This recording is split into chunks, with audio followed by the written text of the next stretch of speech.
বন্ধুরা, এইভাবে চিকেন রান্না করে আপনারা খেয়েছেন আগে? আমি এইভাবে করছি।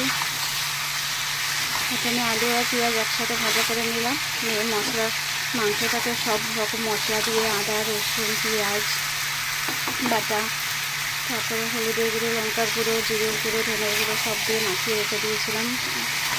একটা টমেটো দিয়েছিলাম, দিয়ে